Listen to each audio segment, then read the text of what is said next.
The title of this podcast is Don't Make People or Situations into Enemies.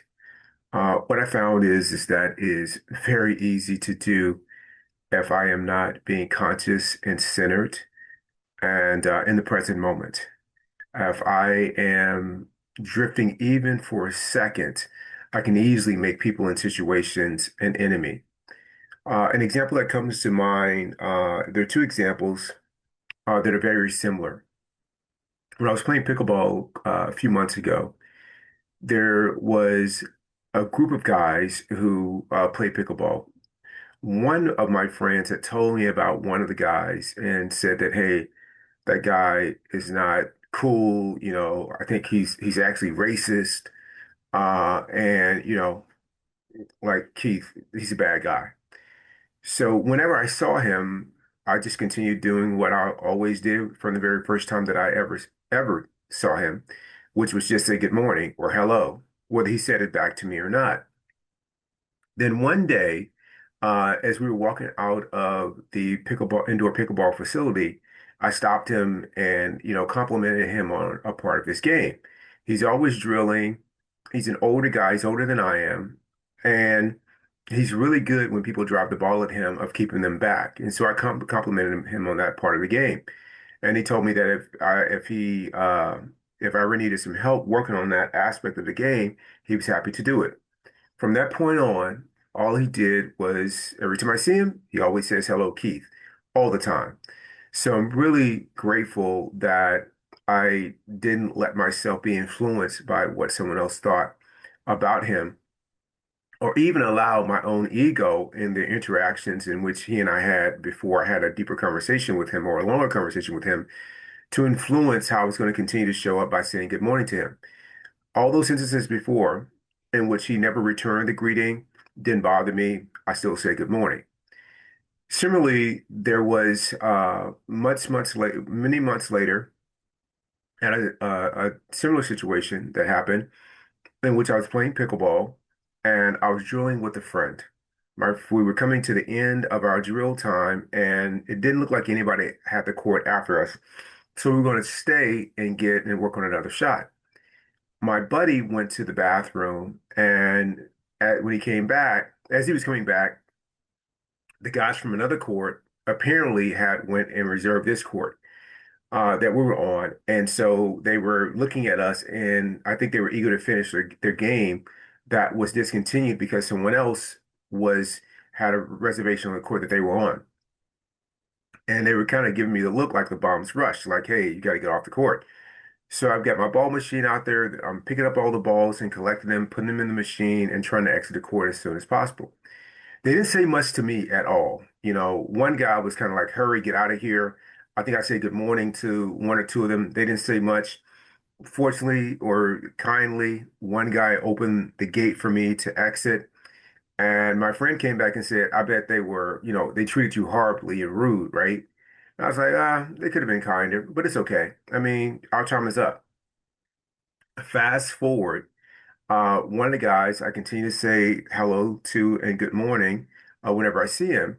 And one day, as I was rolling into the pickleball facility with a lot of gear to do some drilling, he sees that I got my backpack on, my hands are full, pushing equipment, and he said, hey, let me help you with that. And initially I said, no, I got it. He's like, no, no, I can help you. So I obliged and let him help me. As we were walking down, he told me his name.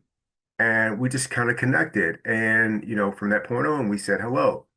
A few weeks ago, when he was on an adjacent court to me, he had to take a business call.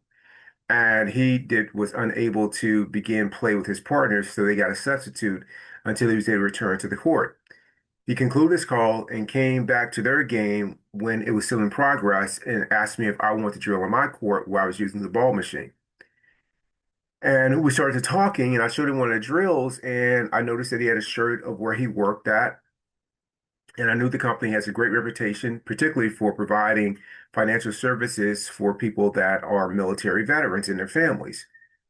So I mentioned to him that, hey, thank you for all you do for military veterans.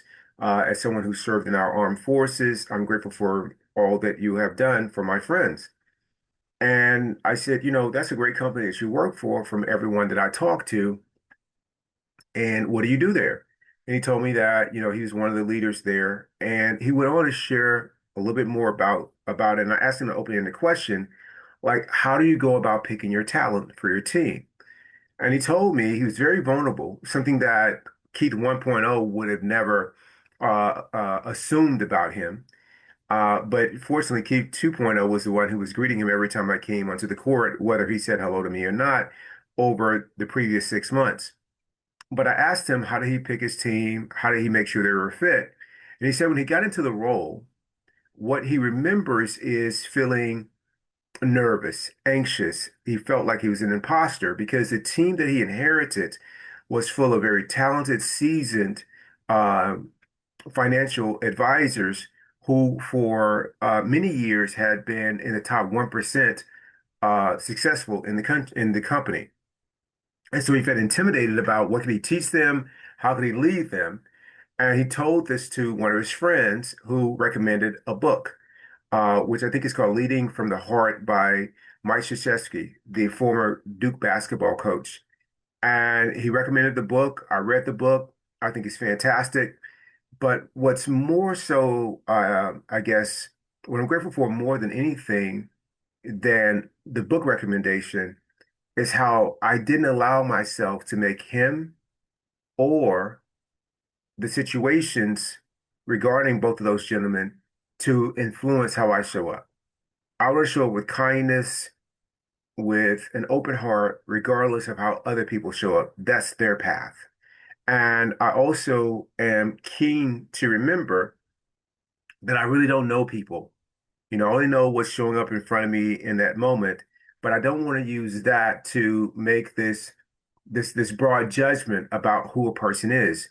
I think the best definition that someone gave me about how flawed our judgments are, an example or analogy would be to have someone slide you a 500-page book and have you open the book and read the first word in the first chapter of this 500-page book and tell them what the book is about. You have no clue after reading one word. The same is true after one interaction or 100 interactions. You don't know a person. All you know is what your mind is telling you about what those previous interactions might be, but that could be a story. And in any case, even if what is telling you about the person is true, how you treat them is your path. How they treat you or others is theirs. And so I encourage you to stay on your path and don't make people or situations into enemies. There's a wise and more enlightened way to interact with people and with life situations.